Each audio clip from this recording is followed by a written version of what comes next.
اللہ کے گھر میں رمضان کے ان بابرکت لمحات اور ایام میں ختم قرآن کی یہ ختم قرآن، تکمیل قرآن، تراویح میں قرآن پورا کرنا، یہ مدینے والے کی مسجد کا ایک عمل ہے جو اللہ کی توفیق سے آج یہاں پورا ہوا ہے۔ سب کہو الحمدللہ۔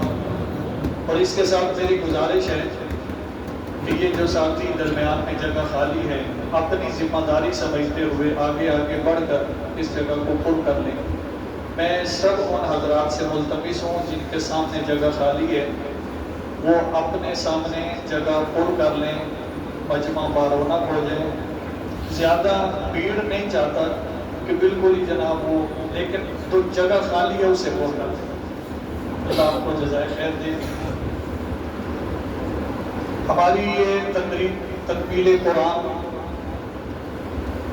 میں اس کی نسبت سے ایک بات آپ حضرات کے گوش گزار کرنا چاہتا ہوں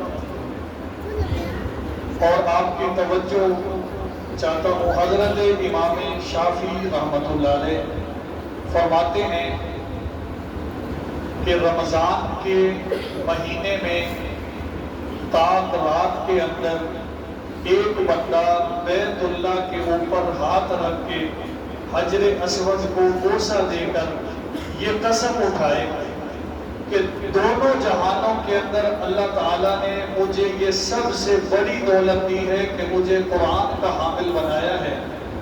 امام شافعی فرماتے ہیں کہ وہ اپنی اس قسم کے اندر جھوٹا نہیں ہے بلکہ اس نے سچ کہا تھا۔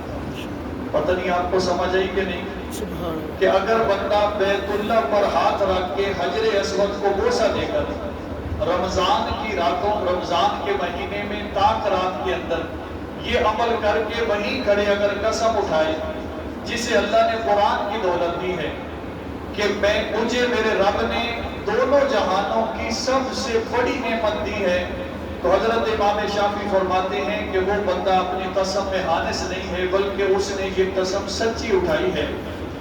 صدقہ ہے مدینے والے کا کہ اللہ نے یہ دولت آج بحیثیت مسلمانوں کے بچوں کو نصیب فرمائی ہے۔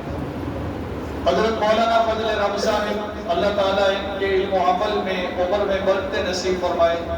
یقیناً قرآن کی دولت اللہ نے دی، اللہ تعالیٰ اس کی پوری برکات نصیب فرمائے۔ اور بالخصوص یہ جو تراویح میں عمل ہوا، قرآن کی تکمیل ہوئی، اللہ اپنے محبوب کے صدقے اس کی پوری برکات سننے والوں کو، پڑھنے والے کو پوری نصیب فرمائے۔